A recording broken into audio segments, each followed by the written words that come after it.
Ya, pemirsa, ini adalah handphone telepon. Ini television information. Apakah seperti itu bahasa Prancis? Kayaknya enggak ya. Jadi saya akan belajar bahasa Prancis karena Presiden Prabowo ini meminta sekolah untuk belajar bahasa Prancis. Saya coba baca berita menggunakan bahasa Prancis. Plutôt de Président Prabowo Subianto a demandé que les écoles Indonésie enseignent le français. Artinya Presiden Prabowo Subianto minta sekolah di Indonesia mengajarkan bahasa Prancis. Pernyataan disampaikan di hadapan Presiden Prancis Emmanuel Macron di Paris. Di bidang pendidikan kita ingin lebih ditingkatkan lagi. Sekarang saya sudah instruksikan bahwa semua tingkatan sekolah-sekolah Indonesia harus belajar bahasa Prancis. Melihat perkembangan dunia ke depan, kita yakin di keadaan global yang penuh ketidakpastian, penuh ketegangan, penuh konflik, kedua negara kita bisa mainkan suatu peranan yang positif. Indonesia selalu akan mendorong semua usaha untuk memelihara perdamaian. Termasuk bahasa yang sangat sulit loh, bahasa Prancis ya pemirsa. Dan wacana bahasa Prancis ini diajarkan di sekolah menuai ragam tanggapan dari masyarakat. Pengamat pendidikan menilai pemerintah sebaiknya fokus dulu memperbaiki kurikulum, fasilitas sekolah, dan tingkat literasi siswa yang masih rendah.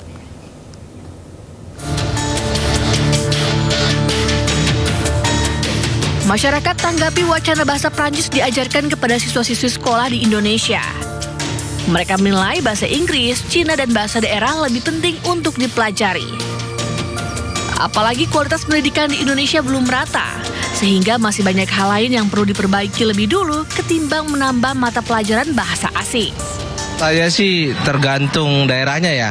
Kalau daerah perkotaan boleh, daerah pedesaan juga sebenarnya sih ya tergantung juga sih.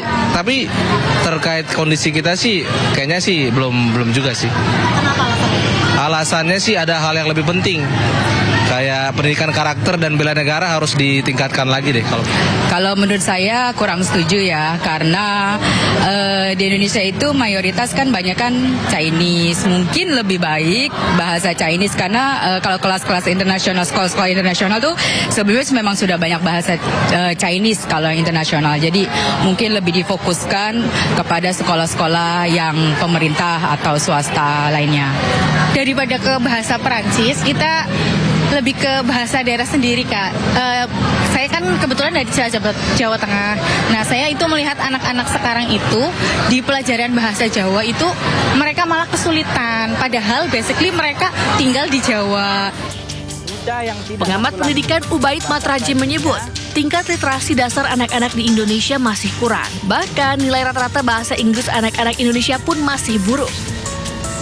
Ia menilai Indonesia perlu memperbaiki desain besar kurikulum pendidikan.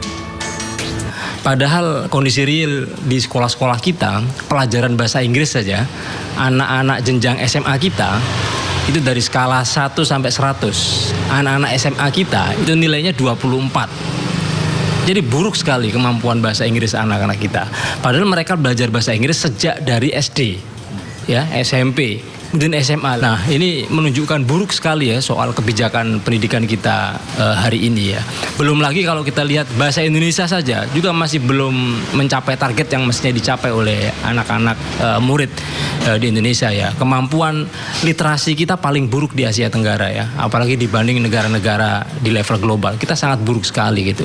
Jadi sebaiknya kita memperbaiki kemampuan dasar ya murid-murid kita di sekolah daripada hanya mimpi bisa mempelajari bahasa asing yang macam-macam gitu. Sebelumnya, Presiden Prabowo Subianto menyatakan sudah menginstruksikan kepada seluruh sekolah di Indonesia untuk mengajarkan bahasa Prancis kepada siswa. Hal ini disampaikan Prabowo saat berkunjung ke Prancis di hadapan Presiden Prancis Emmanuel Macron. Tim Liputan iNews melaporkan. Ya, kalau tadi adalah bahasa Prancis, pemirsa, menariknya ya, Presiden Prabowo Subianto juga pernah meminta sekolah mengajarkan bahasa Portugis. Saya baca bahasa Portugis nih pemirsa, baca berita pakai bahasa Portugis nih. Mais cedo Presiden Prabowo Subianto pediu que as escolas na Indonesia ensinassem o português. Esta declaração foi feita diante do presidente brasileiro Luiz Inácio Lula da Silva. Hubungan ini saya sudah putuskan bahwa bahasa Portugis menjadi bahasa prioritas di pendidikan kita. Karena kita ingin hubungan ini lebih baik. Selain bahasa Inggris, bahasa Arab, bahasa Mandarin, bahasa Jepang, bahasa Korea, Perancis, Jerman, dan Rusia, bahasa Portugis menjadi bahasa prioritas bagi kita. Tapi saya masih banyak harus belajar ya, pasti banyak yang salah dari saya sebutkan tadi ya. Informasi berikutnya pemirsa, upacara peringatan Hari Lahir Pancasila 2026 dipusatkan di Gedung Pancasila Jakarta. Presiden Prabowo hadir dan bertindak sebagai inspektur upacara. Presiden Prabowo Subianto bertindak sebagai inspektur upacara pada puncak peringatan Hari Lahir Pancasila 2026 di Gedung Pancasila Jakarta. Selain Presiden Prabowo Subianto, hadir pula sejumlah Menteri Kabinet Merah Putih, pejabat tinggi negara, serta tamu dari negara sahabat.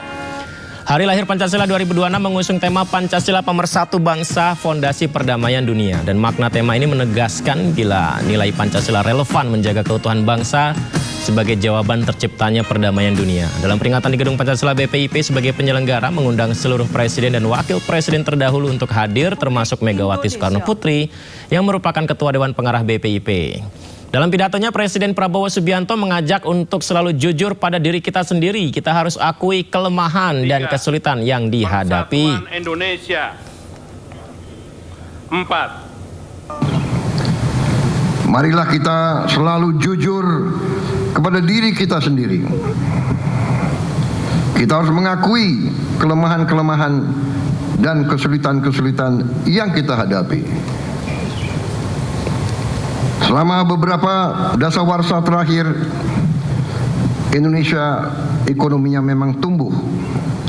Tapi apakah pertumbuhan itu sudah merata, sudah dirasakan oleh seluruh rakyat Indonesia secara adil? Marilah kita jujur melihat kenyataan yang kita hadapi sekarang. Kita memiliki sumber daya alam yang luar biasa. Kita sudah mengerti kekayaan kita luar biasa. Kita adalah salah satu produsen terbesar komoditas-komoditas penting yang dibutuhkan dunia modern, yang dibutuhkan oleh teknologi tinggi. Kita salah satu produsen terbesar mineral-mineral penting, tembaga, timah, emas, logam tanah jarang. Kita produsen kelapa sawit, batu bara, nikel, komoditas pertanian lainnya yang sangat penting. Dan sekarang kita. Sementara itu pemirsa, inilah momen kebersamaan Presiden Prabowo Subianto bersama Presiden kelima RI Megawati Soekarno Putri ya. Ada beberapa tokoh juga di sana, kita lihat ada Yusuf Kala, Ma'ruf Amin yang juga mendampingi.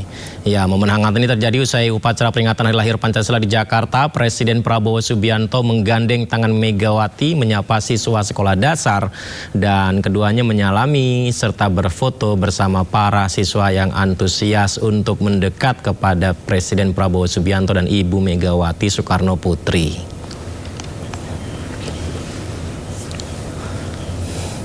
Upacara pemakaman mantan Menhan Riamizard Riyakudu digelar di Taman Makam Pahlawan Nasional Utama Kalibata, Jakarta Selatan. Upacara pemakaman dilakukan secara militer dan dipimpin Menteri Pertahanan Syafri Samsudin. Upacara pemakaman mantan Menhan Riamizard Riyakudu digelar pukul 11.40 siang tadi berjalan khusyuk dan hikmat. Sejumlah pejabat menghadiri upacara pemakaman ini, diantaranya Panglima TNI Jenderal Agus Subianto, Kapolri Jenderal Listio Sigit Prabowo, serta Ketua Dewan Ekonomi Nasional Luhut Binsar Panjaitan.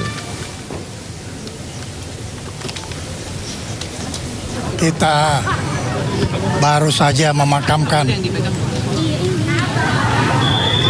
seorang prajurit yang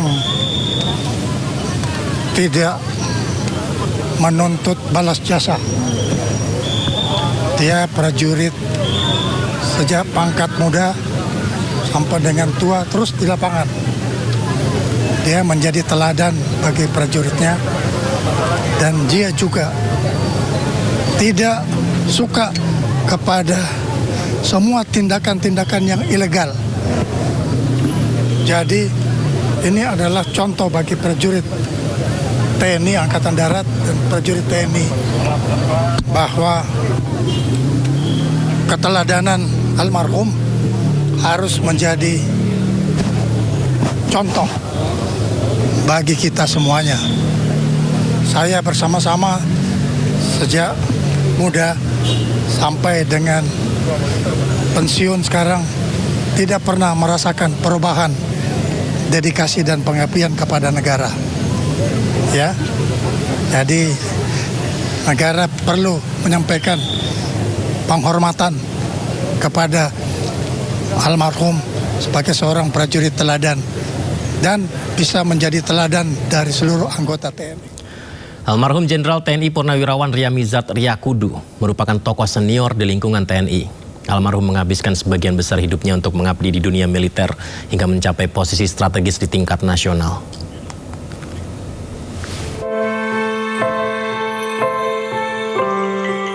Almarhum Jenderal TNI Purnawirawan Ryamizat Riyakudu lahir di Palembang, Sumatera Selatan pada 21 April 1950. Almarhum menamatkan pendidikan di Akademi Militer pada tahun 1974 atau satu angkatan dengan Presiden Prabowo Subianto.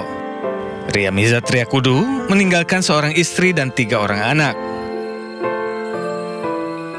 Karir militernya terus bersinar mulai dari Kepala Staf Divisi 2 Kostrad pada 1996 hingga Pangdam Jaya pada tahun 1999 hingga 2000. Selanjutnya mendapat promosi sebagai Panglima Kostrad, lalu Kepala Staf TNI Angkatan Darat dan Menteri Pertahanan di era Presiden Joko Widodo. Berbagai penghargaan diberikan kepada almarhum termasuk Kartika Eka Paksi Pratama, Yuda Dharma Naraya, hingga Dr. Honoris Causa Ilmu Pertahanan.